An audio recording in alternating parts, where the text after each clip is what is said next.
Hello friends, இன்றைக்கி எங்கள் வீட்டு தோட்டத்தில் இந்த மணத்தக்காளி செடி, இது பழம் ஆரஞ்சு கலராக இருக்கும்.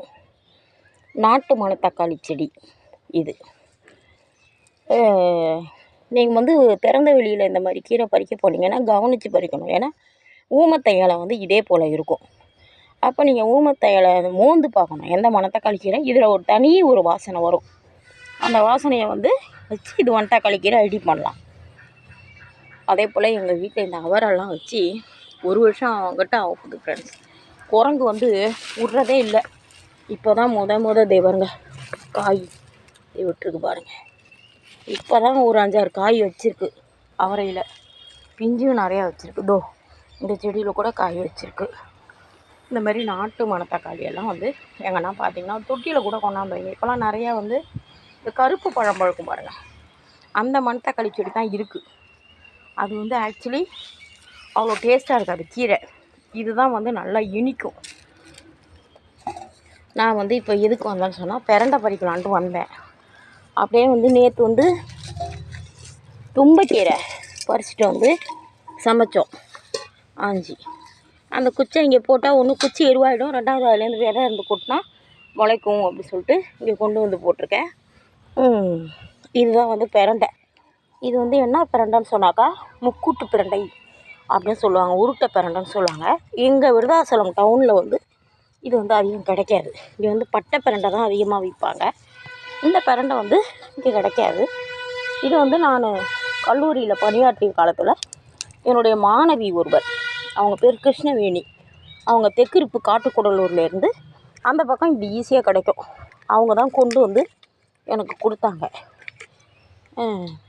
இதை இப்போ கிட்டத்தட்ட நான் 8 வருஷமாக வச்சுருக்கேன். ஆனால் 8 வருஷமாக இது அதிகமாக ஓடலை.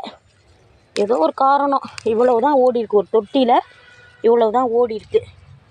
சரி, இதில் நாங்கள் ஏதாவது கொஞ்சம் தூதுவளை, கொஞ்சம் இஞ்சி இதெல்லாம் வச்சு கலந்து வச்சு அரைப்போம். இதுதான் இன்றைக்கி நான் பறித்த பிரண்டை. இந்த பிரண்டையை நாங்கள் துவையல் அரைக்கும்பொழுது இதில் தழையெல்லாம் அப்படியே வச்சு அந்த கம்பி இருக்கு இல்லைங்களா, பற்று கம்பி, அது மட்டும்தான் எடுப்போம். அப்படியே அந்த தழையவும் வச்சு அரைப்போம். அப்புறம் இந்த தூதுவளை செடி ஒரு அன்னக்குடையில் வச்சுருக்கேன். இந்த செடியவும் தழையவும் ஆஞ்சி அது கூட வைப்பேன். கொஞ்சம் இஞ்சி வைப்பேன். அது ஒரு விஷயம் போக, இந்த பிரண்டையை உடனே நீங்கள் அரைச்சிங்கன்னா, துவையல் அரைச்சிங்கன்னா அரிக்கும் ரொம்ப. அப்போ அந்த துவையல் அரிக்காமல் அரைக்கணுன்னா என்ன செய்யணும்னா, அது நல்லா இவ்வளோவா ஒரு ஒரு ஒரு இன்ச்சாக நல்லா கட் பண்ணிவிட்டேன். தழையும் கட் பண்ணிவிட்டு, எங்கள் வீடு கழுவ மாட்டேன். ஏன்னாக்கா எங்களுக்கு ஃபுல் அண்ட் ஃபுல் காம்பவுண்டு சோத்து உள்ளார இருக்குது. அதை ஒரு 2 நாள் தாம்பாளத்தில் ஃபேன் காற்றுல உணர விட்டுட்டு, அதுக்கப்புறம் அது கொஞ்சம் லைட்டாக வதங்கின மாதிரி ஆனதை நீங்கள் எடுத்து வதக்கிட்டு, காஞ்ச மிளகா, புளி, உளுத்தம்பருப்பு, தேங்காய் எது வேணாலும் வச்சுக்கலாம். வச்சு அரைச்சிங்கன்னா ரொம்ப அருமையாக இருக்கும் அந்த துவையல்.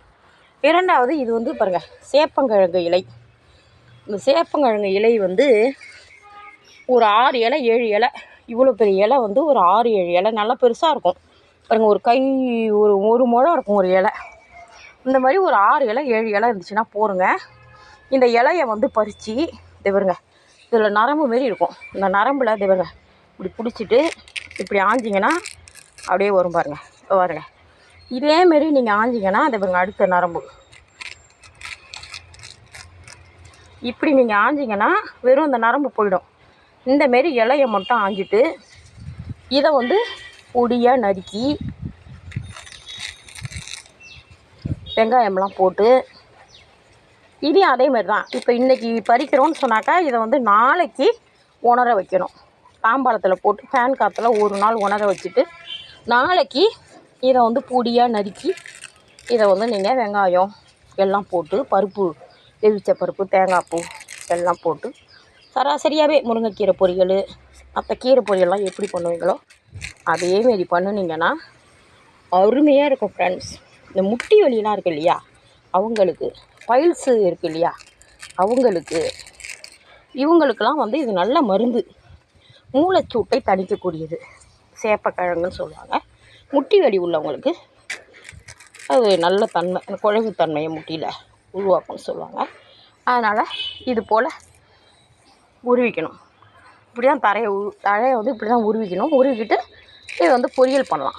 சேப்பங்கிழங்கு இலை இது வந்து நம்ம செட்டியாருங்க இருக்காங்க இல்லைங்களா, அவங்க வந்து அதிகமாக இதை சமைப்பாங்க. மூஷ்ன்ற பேரில் அவங்க சமைப்பாங்க. ரொம்ப நல்லாயிருக்கும். அரிப்பு கரிப்பு எதுவுமே தெரியாது. இப்போ சாதாரணமாக பசலைக்கீரை பொரியல் மாதிரி இருக்கும் ஃப்ரெண்ட்ஸ். இப்படி தான் ஆயணும் இந்த கீரையை. ஒரு 6 தழை இருந்தால் போகிறோம். ஒரு 3 பேர் 4 பேருக்கு ஒரு கரண்டி வச்சுக்கலாம். ரொம்ப சாப்பிட முடியாது, அள்ளி வச்சு. இது கொஞ்சம் தெவுட்டுற மாரி இருக்கும். ஆனால் ரொம்ப நல்லது. பயில்ஸ் இருக்கிறவங்களுக்கு, வயசானவங்களுக்கு, மூட்டு வலி உள்ளவங்களுக்கு, வெப்பமாக உடம்பு இருக்கிறவங்களுக்கு ரொம்ப நல்லது ஃப்ரெண்ட்ஸ்.